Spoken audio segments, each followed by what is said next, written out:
I guess I'll start. Hey, everybody, I'm Bruce Martin, And I'm his brother, Roger, his older brother. and we're the Inglorious Pastords, which it turns out there's a lot more than we thought. It was so original and beautiful until In we our found minds. there were the Inglorious Pastords.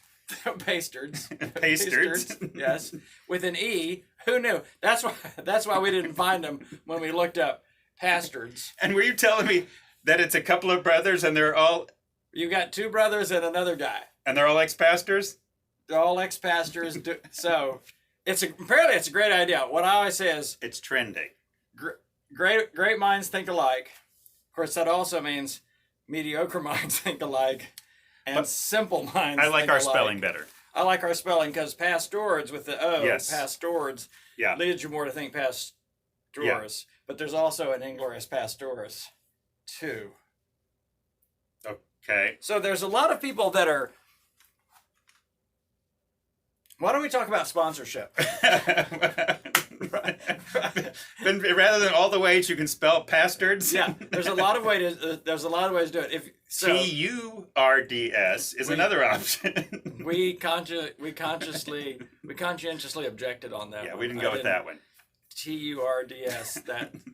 That's Over the top. no one wants over the top. No one wants to see that. No. But we are glad to be back. And speaking of sponsorship, We have a sponsor, somebody we've already talked about because we love him at length, and his group, the Abercrombie Group with Keller Williams Real Estate in the Huntsville-Madison area. and not that Rob didn't like our verbiage, but he helped us a little bit with some stuff about his team that could help you. So the stuff he shared with us, what really stood out to Well, you? I mean, the thing that 80% referral rate from former customers. I mean, I don't know what the business industry standard is, but that seems awfully good. In other words, if 80% of your customers are coming back regularly, that's a big deal. It's like if 80% of the people that listen to our podcast come back, that's a good thing. and we appreciate referrals. That's good. Referrals are good. Hey, and the other thing that I thought was interesting from the stuff that Rob, he's in the top 1 to 2% of Huntsville realtors year after year after year, which is pretty amazing. So, Yeah, no, that's very good. And they've got a lot of experience. they've got a lot of experience in it. I mean, I've lived in Huntsville 8 years now. Okay. They've got twice as many years of that experience selling houses, twice as long as I've lived here. So that just also seems like a long time. That's a long time. And they do a lot of market studies. And so they help people understand when is the best time and what is the right price to sell a house or buy a house. So that's part of the reason that they're in the top 2% and why 80% of their business comes from referrals. So if you want to know more about the Rob Abercrombie team with Keller Williams, when life has you on the move, that was good. Call Rob Abercrombie at 256-652-9500, or you can visit them at their website, www.relocatetohuntsville.com. Did you notice? Did you notice that phone number? 256 in reverse, then the 9500. Is that cool? So I'm just saying, if you That'll lock make that it in easy. your head, That'll make 256, that's our area code. Turn that around, 652 9500. We ought to make a little song about that some point. a little ditty. Not today. 256-652-9500. No. I'm so sorry, Rob. Okay, but we do want that to stay with you. And thanks, Rob, to your whole team for sponsoring. This is episode 7 now of Inglorious Pastords, and I wanted to come back and I'm going to make a clarification. It's different than a correction, which I had to do before because I had the wrong real estate company, which is bad. But a clarification is, so if I went back and I watched... What are you clarifying? A past episode. Past episodes. Okay. So I went back and I actually go back and watch the episodes. Do you watch the episodes? I have gone back and to just see if, after I've recorded them, if the sound quality is good and whatever. Oh, I'm looking for content. Although every now and then it is good for a laugh and just to see, so So when I go back and look at them, a couple of things happen. Several times I'm horrified, but then other times I just laugh. I mean, because it's funny to me. But I wanted to make a clarification from episode 5. So I know you don't want to go back to this and revisit it, but here we go. This was in the church. This was in the church signs episode where because Jesus and germs are everywhere. So but that's not the clarification. The clarification was, in case anyone out there thought that I was making light of hell, when I talked about, hey, I've seen these signs that say, you think it's hot here, and it's got pictures of hell and flame and all that kind of stuff. I'm not making light of hell. The reason I think that's an unhelpful church sign is because of what it potentially communicates to a person, not an existing believer already, but what it potentially communicates to a non-Christian or a person that maybe feels very disenfranchised from God. It's interesting because you'll also see this sometimes on street preacher kinds of signs, repent or burn. Right. But interesting that when Jesus came to earth, his first message was repent, and I think with a smile on his face, the kingdom of heaven is here. Yeah. One is invitational. I mean, that's a great church sign. Turn to God because his kingdom is here and he's inviting us into something. One is a threat. And so that's why when I make light of that church sign, those kinds of church signs, I'm not making light of hell. And I told Roger I want us to do at some point an entire podcast just talking about the reality of hell, because it's something that a lot of Christians don't want to talk about. But I'm not making light of that. I'm just saying it's unhelpful because when Jesus came to earth, he was inviting us into something, not threatening us with something. And so when I see signs that feel more like a threat about God's going to get you, I just don't think that's helpful. I want to live my life, and I want to communicate in such a way that I'm always inviting people into the kingdom, into the community, into the love of God. Because, I've argued for years, because I grew up in a little bit of a culture that was a lot more hellfire and brimstone oriented in their preaching. And over time, I realized even for me as a child, the way that I processed that was let's say as a 4-year-old, because that's when I was baptized. As a 4-year-old, let's see, do I want Jesus or do I want hell? Well, even a 4-year-old can make that call. I'm like, Jesus or hell? Hell's bad. I'll go with Jesus. So again, that's ding, ding. Ding, ding, ding, you win the prize. Great So answer. it wasn't until age 22 that I actually began following Christ and receiving this invitation into the kingdom. And it wasn't driven by a fear of hell. It was driven by the love of God, the grace of God that invited, that as Jesus said, drew me in to the Father. So that was my clarification in case I lost anyone in episode 5, or you were like, what in the world? Not making light of hell. I'm making light of the way sometimes that we portray God in those signs. So that's my clarification. But I think rather than making light, I think you're making big the grace of life with God. Yes. And for me, that's the gap, is the worst thing about hell. And again, there's a lot that we don't understand, and that can be even another conversation. Right. Hell, I think it needs to be. There's a lot of things that, but whatever all of hell is about, hands down, the worst part is being shut out from a loving God. Yes. Where we can make the case where you've sort of shut yourself up. That's the biggest tragedy. Whatever the temperature of hell is, that's not the, it's a sign I was going to, that do you want to miss out on life with the God who made you and designed the beautiful things around you and life for you to enjoy? Do you want to be shut off from the source of all goodness and joy and blessing? The idea that somehow the worst part of hell would be the temperature or some kind is actually, I think, missing what's really at stake. So to me, you're not minimizing something. You're actually saying let's turn the spotlight on this message of Jesus. The Father wants to be with you. He's welcoming prodigals. He wants prodigals to repent and come home to the Father's house. The far land, the hell you've been living in, and the hell you could end up with, that it's life apart from this wonderful Father. So that's the part that really resonates with me. Right. And I think we have to keep pressing into that, because that other vision for some seems to be about the only thing that's being talked about. Well, and what's interesting, when I thought more about it, because I was thinking about this morning, even when I think about when Jesus did talk about hell, or when Jesus talked about judgment, it was often in relation to religious leaders who thought they were in the game. I mean, who really thought they had it all. Yeah. And then Jesus would say, like, understand this, your careless words and your dismissiveness of the Holy Spirit and his work, because they would attribute things that Jesus did to demons. He said, understand, those words will condemn you at the end of the day. And he was talking to very religious people. So enough of that. What did you want to talk about today? It's Juneteenth. Juneteenth. Did everyone else know that it was Juneteenth? The day that we're recording this, it's Juneteenth. So it's June 19th today. Yep. Do you remember when you first learned about Juneteenth? Monday of this week.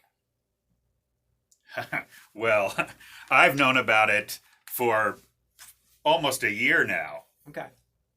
Tell our listeners what it is, and I can even tell you why I didn't know about it. That may be more fun than me telling. But if we're thinking about, even we think about, what's July 4th? Declaration of Independence. So this is we celebrate our freedom from what felt like the tyrannical, oppressive rule of the British. So that's a big day. It's a national holiday. That's a very big. Anyway, so Juneteenth goes by the Emancipation Day. Yep. I'm gonna clarify that, but it is when our black and brown brothers and sisters celebrate an announcement that was made in the state of Texas, in Galveston, Texas, on June 19th, 1965, announcing from the federal government that slaves are to be freed. Now, some of you that know your history are thinking, wait, the Emancipation Proclamation in the middle of the Civil War, right after the Battle of, do you remember which battle it was? No. Gettysburg. So the Emancipation Proclamation said that all slaves were freed. There was a little problem that the Confederate States weren't really taking anything the federal government said with any seriousness at that point. So, well, because they had officially seceded from the federal government. So we're not listening to that. So our slaves are not freed. The announcement that slaves in Confederate states would be officially declared free in a state which I think at that time had about 250,000 slaves in the state of Texas. This is after the Emancipation Proclamation. Right. You have almost 250,000 slaves in the state of Texas. So now it's a huge celebration. So, and literally, and I'm not kidding, I literally found out about it this week. Like on Monday of this week, and I was reading, I was like, oh my goodness, Juneteenth. I wasn't familiar with that, and so I had to do some reading about that. And I realized, again, this goes back to the white bubble that I've lived in most all of my life, where if you'd even asked me about what day is D-Day, like Normandy and all that, I would remember that. July 4th, I remember that. But this was not a date that was in the schools that I grew up in, or in the circles that I ran in, that was even celebrated. And it was interesting, and I was reminded of it this morning. So it came up in my Google calendar, and I was glad to see this, as a major holiday, because Google automatically puts things. So in the state of Texas, it is an official holiday in the state of Texas. So when I woke up this morning, I looked at my phone and it said Juneteenth. It was already on my calendar. So, and I'm having an opportunity tonight. I've been invited by another group of friends to write. It's called Freedom Writing tonight, and we're going to be writing about the import of that day and what it means for us now. And I'm excited to be a part of that group tonight. But again, I didn't know about it until this week. So when did you find out about Juneteenth? Well, I'm going to go a different direction here. Okay. I'm going to suggest another reason why we might not have heard about Juneteenth. Roger, why don't you suggest another reason and here's that we where may not have heard about this Juneteenth. Is a more serious, we have our moments here. But the reality is, our great-great-grandfather owned about 95 slaves. Yep.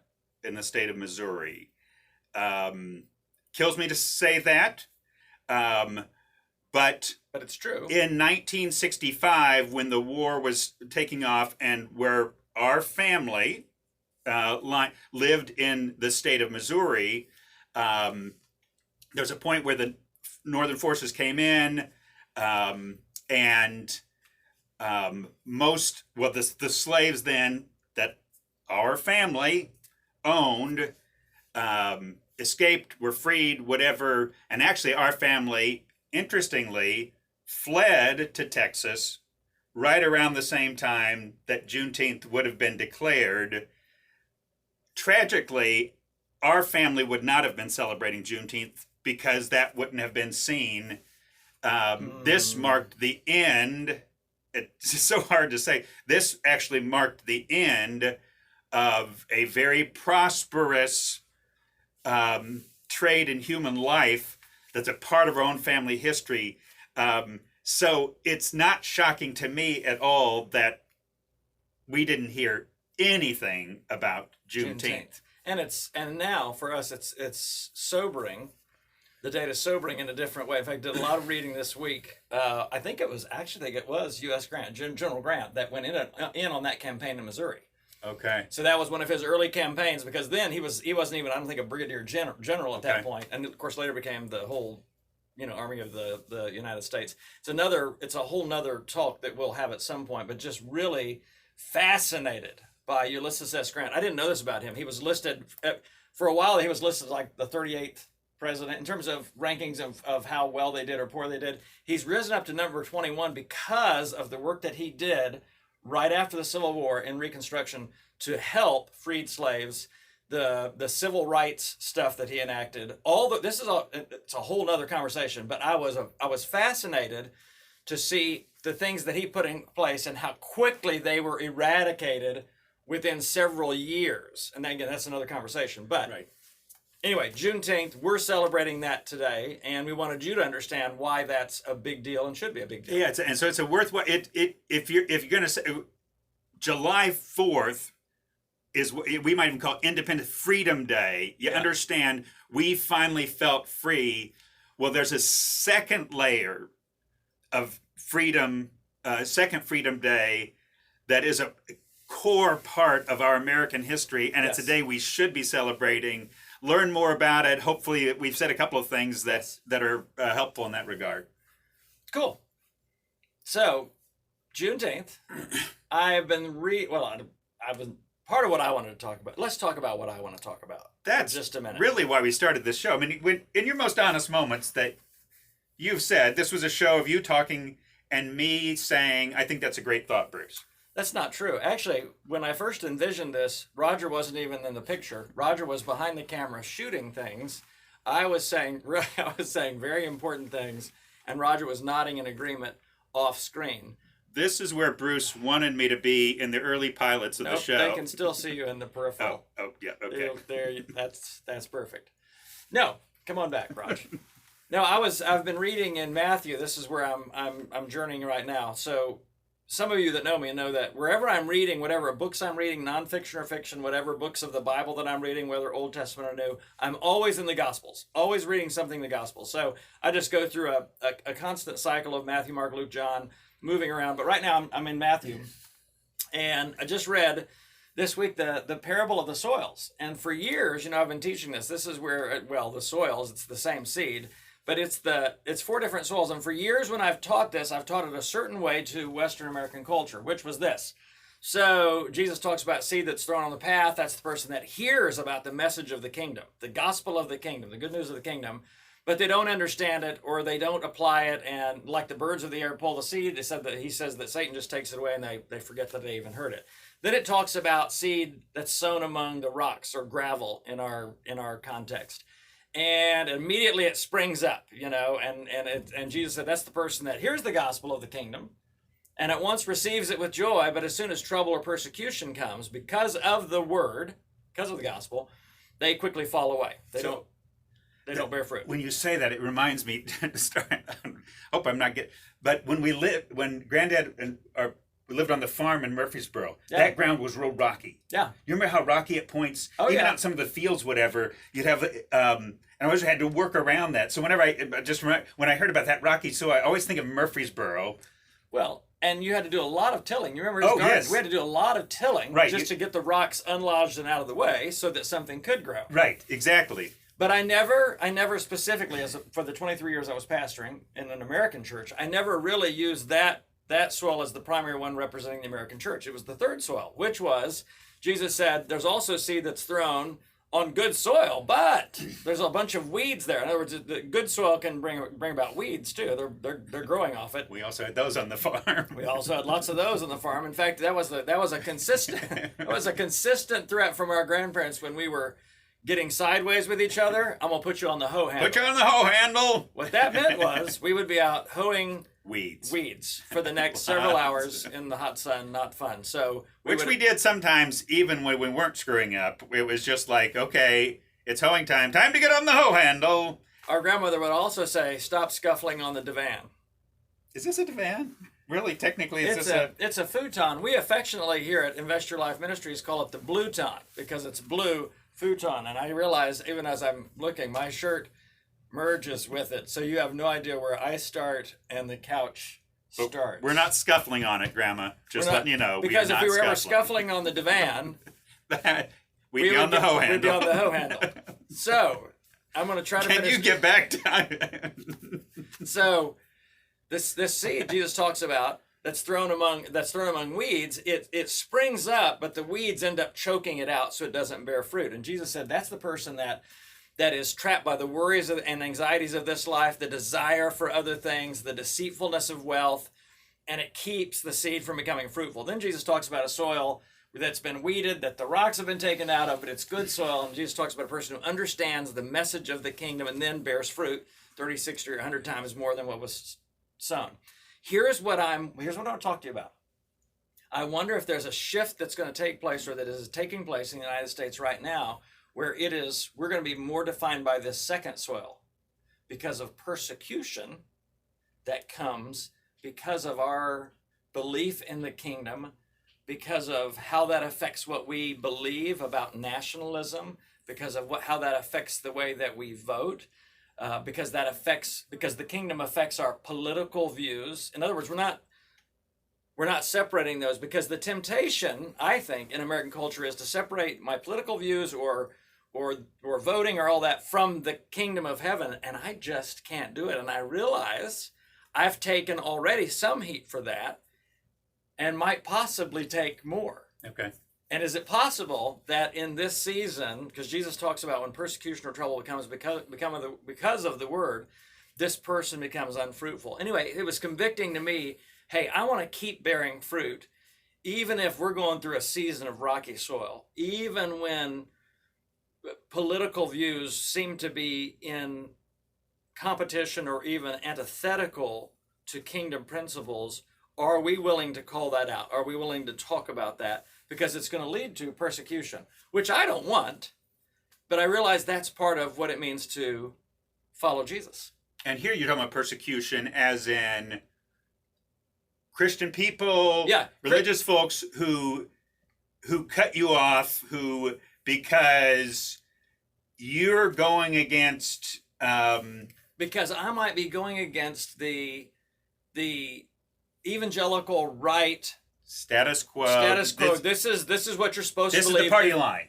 There you go. The party line of the evangelical Christian is you're against this, you're against this, you're against this, you're for this, you're for this, you're for this. Right. Because of course God is. Because God is. And where I stand on those things, and you'll even see this on my Facebook page, I call myself a Republicrat, which means I'm neither Republican or Democrat. When I vote according to conscience, and I vote as best I can according to the principles of the kingdom of heaven and what Jesus shares. And of course, Jesus' heart, we talked about this several times, Jesus' heart, Jesus' focus was always on the poor, the marginalized, the oppressed, the persecuted, the left out, the lost and the least. So when I'm voting, that is at the forefront of my mind, not necessarily the economy or pet peeves or projects that have been positioned by certain conservative evangelicals even for years now. We grew up, just to, again, context, we grew up, our grandfather was part of the moral majority, you know, Jerry Falwell and that whole thing, and that was a big deal. So I remember even at our college, do you remember this? When Ronald Reagan Yes. came to Chattanooga, Tennessee, and spoke In our gymnasium. spoke Yep. at I was in high school then, I guess. We felt very important. I mean, that We was felt- a very, well. I mean, yes. Ronald Reagan, for heaven's sake, is coming to talk at our thing. At our little school. But I realized only later we had grown up in a culture where politics and nationalism were attached to God as though they were one and the same. I remember every single day in my Christian elementary school. The first year I was in a public school, but second grade through sixth grade, we would do the Pledge of Allegiance to the flag, the American flag, every morning, first thing. You know what we did second thing? Little thing called the Pledge of Allegiance to the Christian flag. In that order. In that order. And I realized as I've grown up, I think we may have had those out of order. The flags got a little too close. Well, it's just in it. So then that may be a whole another Right. discussion for another day. But the bottom line is where it convicted me is whether through persecution, because in the early years of my following Jesus, God had to weed out of my life a lot of the things that he talked about in the parable with the weeds, the desire for other things, the cares of this world, the deceitfulness of wealth. I mean, I was extremely materialistic. I wanted to make a lot of money.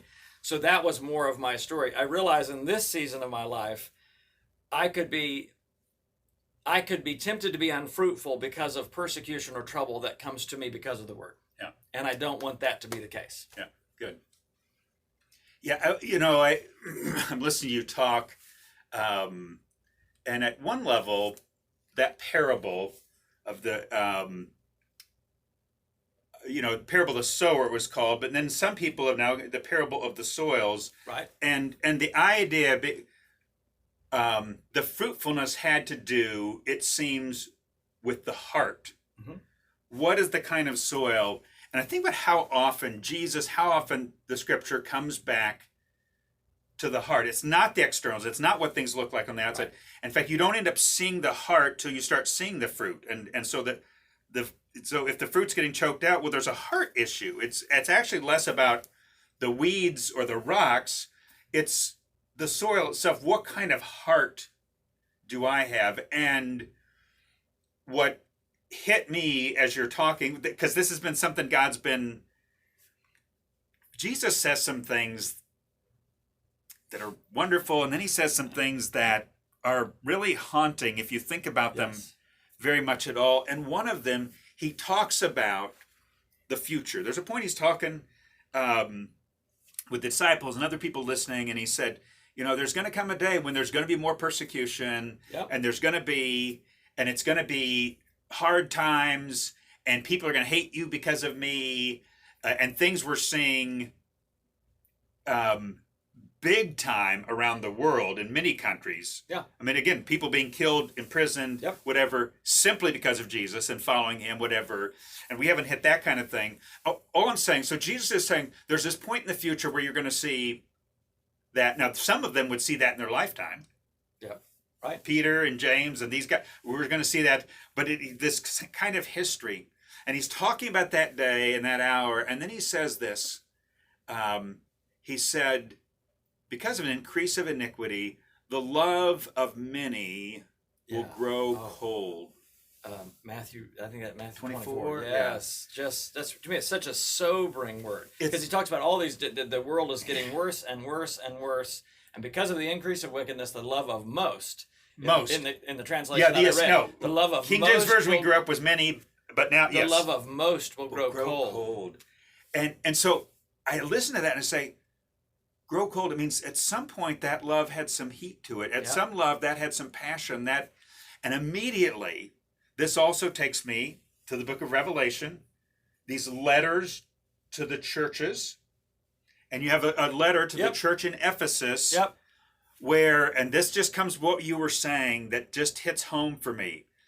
So in the beginning of the book of Revelation starts with these 7 letters, which are these words from an angel of the Lord to a particular church. And most people feel that it was a church in that time, but it also reflects a message to the church down the road through history. Right. So there's a word to the church in Ephesus. And remember how that starts. He's talking about how well they're doing. You know, you have a concern about false prophets. And so you're testing what people are saying. You're making sure it's true. And he's like, good for you. And he said, you know what? Did he do the little thumb like that? I think he did. Good for you. Good for you, bully. Well, that was Theodore Roosevelt. It was awesome. And then he says, and you've been patient and your perseverance. And I'm looking and saying, these are all amazing qualities. And he said, but there is one thing. You've left your first love. And again, this is like the words of Jesus where, wait a second. He's saying, you can have your theology right. You got the gospel right. You've got the and you're vetting theology correctly, right. And you're making sure false teaching's not coming in. You're working. You're hard working, right? And again, that could be so much of the church we've been a part of, whatever. And then he says, "But you've left your first love," and it's this thing. As Christians, as a Christian church, we can start losing our heart. The love of many will grow cold. And I don't know, I'm just getting this feedback from a lot of people in this season of that, boy, it seems like things are getting harder and people are getting harsher and uglier and people are getting more divisive and it's like, it's not good. Is that what Jesus was talking about when he's saying, could that, at the very least, it should be begging the question, which is what's happening in my heart. God, don't let that be me. Right. And when I've read that passage, and I love the take that you're giving, that's a little different take than I've had on that passage. You know, I always go back to what John says in 1st, 2nd, 3rd John, when he talks about the love of God. And he talks about we know and rely on the love that God has for us. And it says that we love him because he first loved us. And so when I think about first love, it always takes me back to my love relationship with God. In other words, I can be serving God. I had a friend talk to me about it this week, interestingly enough, who served on a church staff for years. And her words to me were, because of COVID-19 and other things, she goes, it's interesting. I'm finding I'm able to enjoy my love relationship with God without working for God right now. And I sent a note back and just said, that's a good thing. That's a good thing that's coming out of this COVID thing where the church can't gather in the same way and church staffs can't gather in the same way. But that is, in my mind, that is God calling her back to this first love. So, yeah, the love of most will grow cold, and then go back to Revelation, you've lost your first love. I don't ever want to get there where I lose the import of my love relationship with God, the grace of God in my life, even more and more when I pray now, I find myself, and some of this is even related to some of Roger's teaching about the Lord's Prayer, but I find myself praying more and more the Lord's Prayer. And it's interesting. It is the way that Jesus expressed it, a communal prayer. Forgive us our sins. But I have expanded so much more on this understanding of what daily bread is, because Jesus would say man doesn't live by bread alone, but on every word that proceeds from the mouth of God. My first love, my love relationship with God really is, it's this daily bread thing. And it's not just provision. I need that. I know we need to take care of our families. But it's really, I come to the Lord and go, I need a word. I need to hear from you because you are my lover. You're my first love. What you say matters most. What I hear from you affects me most. And so for me, it's that, don't lose, particularly when the world gets worse and worse and worse. It would be easier for me, as the world gets worse and worse in some ways, to understand how a person could become slowly but surely an agnostic or an atheist, because they begin to wrestle with the question, how could a loving God allow fill in the blank? Yeah. But then I read a book last summer that was so good, by Viktor Frankl called Man's Search for Meaning. And in that book, Roger, he argues, he was in the concentration camp at Auschwitz, Jewish man who's in a concentration camp for years.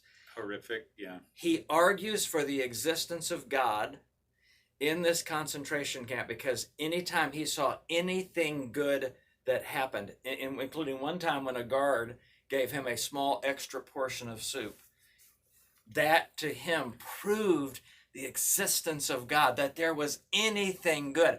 And it really flipped the script for me. Mm-hmm. Instead of, understanding the argument, well, how could a loving God, it's this, how could anything good come from this except that God is good? And anytime we see good, or we see justice, or we see someone being cared for, it's just, again, this evidence, even that a person in a concentration camp could see, that to me shows the love of God, that God is real and that God loves me. So it's a great read if you haven't read that. I mean, it's a classic, in one sense. Man's Search for Meaning by Viktor Frankl. I know last time, or one of our last, maybe it was the last video, we talked about a dangerous prayer, and it's not like we're going to have a dangerous prayer feature, every podcast. I'd rather we didn't. Right, because some of the past ones are still hitting us over the head. but a prayer that I just think in this season, God, am I losing my love? Could I be that most? Could I be that person that I've left my first love? Because I want to immediately say, and so I'll read the word, well, that's not me. Of course, that wouldn't be me. And I think almost like Peter says, Jesus says, you're going to deny him. And he's like, no, it's like, but here Jesus says, the love of most. Yeah. That's a lot of people. And I can't take myself out of the most, that word, because that's most. So I have to, I guess I would encourage that's a prayer to God, help me. And in this season, and I just think about so many friends that we have growing up in the Christian church, whatever, but in all the things that are happening, is it possible we're losing our heart? And I've heard a couple of people just recently, when it comes to the race question, have we just so cut ourselves off to walking in the shoes of our black and brown brothers and sisters? When it comes to immigration, is it possible we've lost part of our heart? Is it when it comes to whatever in our evangelical community we're thinking about gay or trans or whatever the fact is? Remember, God said, what to this church, your theology's right, but something has happened to your heart. Even if our theology is right, I think so many times I'm just seeing a place where I'm just saying, are we losing our heart? And this isn't me so much wanting to point to everybody else, because God has first directed the question to me. Roger, are you losing your heart? And I don't. So I just think that's just a good prayer. It's a great word. I want to give you another resource, because I think part of our responsibility as communicators is to share what we're learning, but also to put you in touch with resources that are really being helpful. So a resource that's available right now that's very helpful to the whole, particularly the race discussion. It's done by Phil Vischer, who was interesting enough, he was the creator of VeggieTales back in the day. Oh, that okay. It's fascinating. But he has a YouTube channel called and a podcast called Holy Post. But he does a 17-minute video called On Racism. And it's watch it. It's one of the best 17 minutes, even to understand some things that you did not know that were happening in our country all the way to the mid 80s. Because he talks about redlining, which in Chattanooga was still in place all the way up until 1987. If you don't know what that term is, again, this is where we need to educate ourselves. Yep. But you need to watch that video, Holy Post, Phil Vischer on racism, 17 minutes. He tried to keep it short so that he wouldn't lose anyone, but it was one of the best just quick learns about, oh my goodness, because I saw some things in there, even about housing and the disparity in housing for black families and white families, and how that came out of the GI Bill. One of the statistics that he shows is of the 3,200 home loans that were made to GIs that were coming out of the war in the state of Mississippi, only 2 of those went to black families out of 3,200 and something. So just some great stuff to make you go, maybe for the first time, I get it. So watch that. What else we got for him resource-wise this week? Read the Bible. Matthew, I'm in Matthew 12 or 13 right now. Good stuff.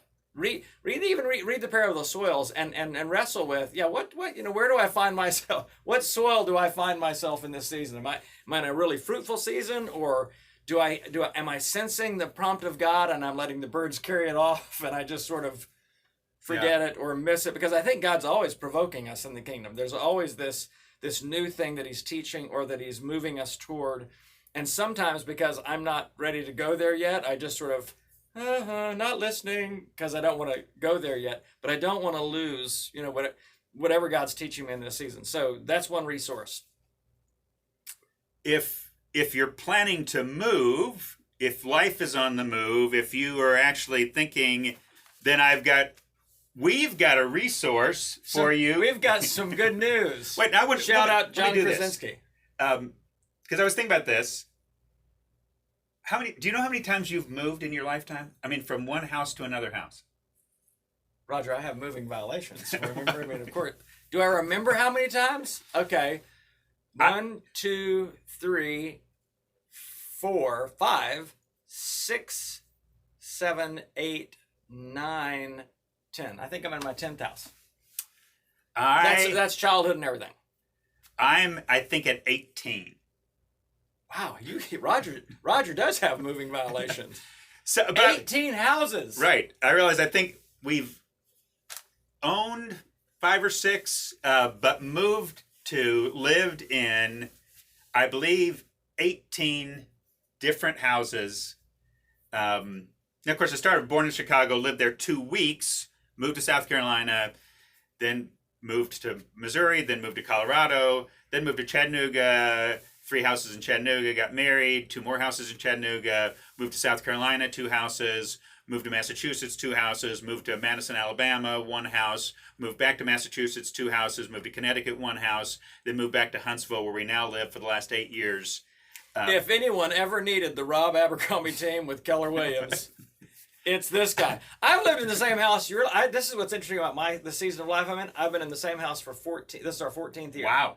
That's the longest I've lived in any house ever. Almost as long as Rob and their team have been in business, which is 15 plus, which is pretty amazing. Here's the other thing about the Rob Abercrombie team that I love, because when I think about buying or selling a house, because Marlene and I were looking at some homes, and I talked to Rob about this week.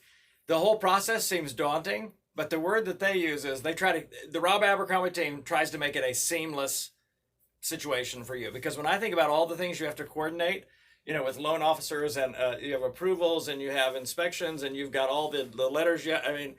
Rob Abercrombie and his team handle all of that for you, that make it a seamless process. So if you're looking to make a move, particularly here in Huntsville, go to www.relocatetohuntsville.com. Hold on a second. I'll bet some of you actually remember the phone number. I remember the first part. Okay, so our area code here in the Huntsville area is 256. So the rest of the number is mirrored 652, and then a fun big number 9500. 9500. We've got to do a ditty. 256-652-9500. We'll work on the ditty for next time. Don't do a ditty now, please. Please ask. No, don't do a ditty. Abercrombie is the way to go.